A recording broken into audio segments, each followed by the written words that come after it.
Bom, meus amigos, ontem nós tivemos a reunião de Bolsonaro com os embaixadores de outros países, né, no Brasil, e, e lá o Bolsonaro escancarou, né, toda a política que o TSE está fazendo, toda, todo o indício, né, de As favorecimento, suspeitas, né? As suspeitas.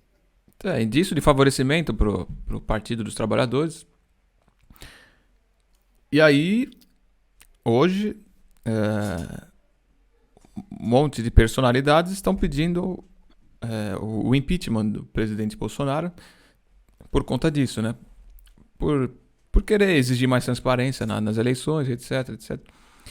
E estão dizendo que ele está atacando a democracia, que esse foi o golpe final, etc. Só que essas mesmas pessoas foram resgatados os tweets delas de 4, 5 anos atrás, exigindo o voto impresso.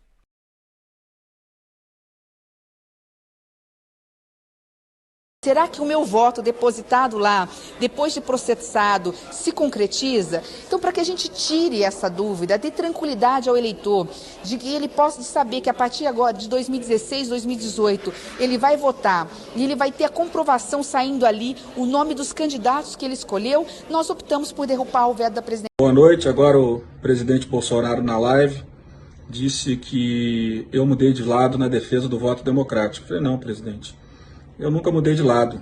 Aliás, eu nasci no exílio porque nós sabemos bem o que é ditadura.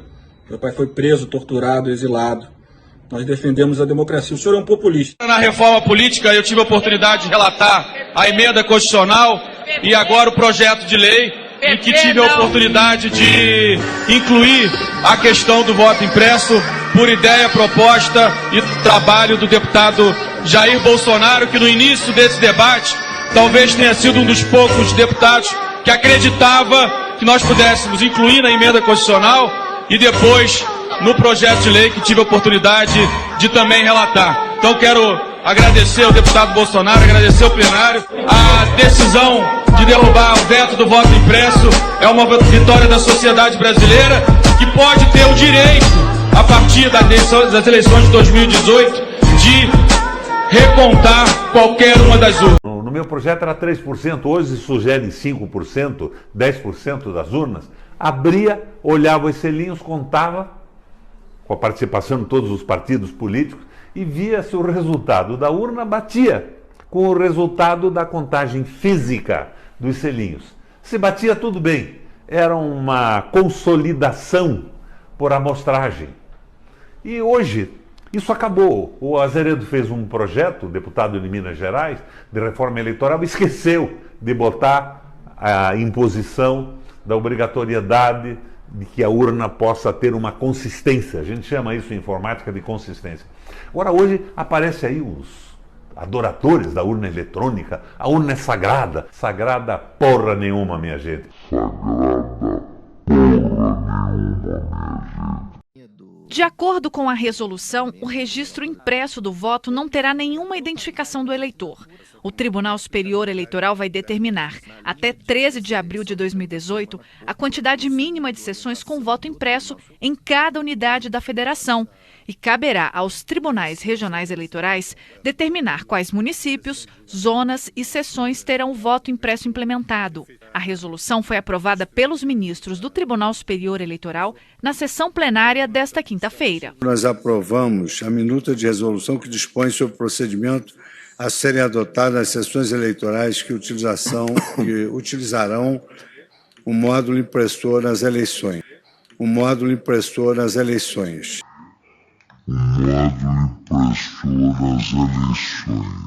Ou seja, eles estão tendo que engolir a própria palavra, né? O próprio tweet que eles pediam, falou, tem que ser mais transparente, etc. E hoje diz que isso é um ataque à democracia, né? Às instituições. Né, doutor? Você quer exemplo maior do que o próprio MBL fazia isso? O MBL era um movimento que defendia o voto impresso. A gente tem vídeo aí do Arthur Duval defendendo o voto impresso. E aí o MBL, assim como todo o organismo congressual, né, toda a política de esquerda, e aí eu incluo o próprio MBL também, eles são todos utilitaristas, né? Então eles enxergam a política como uma doutrina de conveniência, né? Então eles não estão preocupados com as pautas, né? Eles não estão preocupados com o mérito das questões. Eles estão preocupados, evidentemente, com o emissor, né? Com o emissor das políticas, né? Com o autor das políticas. Então, claro, vindo do Bolsonaro, tudo tem que ser ruim. Por quê? Porque precisa derrubar o Bolsonaro para assumir o poder, né? Então é muito beabá a política da esquerda. E é isso, né? Muita gente que queria o voto impresso, pelo fato de ser o Bolsonaro quem está capitaneando, quem está encabeçando essa pauta, desde 2018 já, essas pessoas mudaram de lado, porque elas não são contra o voto impresso, elas são contra o Bolsonaro. E tudo que vier do Bolsonaro é ruim, porque precisa derrubá-lo. Então, se o Bolsonaro trazer a cura do câncer para o Brasil, as pessoas vão atacar ele e dizer que a cura do câncer não é bem-vinda, enfim. Vão inventar algum motivo para desmerecer a cura do câncer. Exatamente. Então, foi o que aconteceu, né? Exatamente. Aliás, eu acho muito engraçado. 2 anos, né? Eu acho muito engraçado. Tudo que o Bolsonaro fez foram contra, né? Então o jogo é tão ralé, né? O jogo é tão raciocínio tão pueril que é até uma perda de tempo a gente ficar falando isso, né? Quem tem 2 neurônios entende o que tá acontecendo, né? Consegue ver isso e entender. O triste é que tem muita gente que cai, né? Não tá vendo esse joguinho. A gente tem que bater nos canalhas que entendem e manipulam.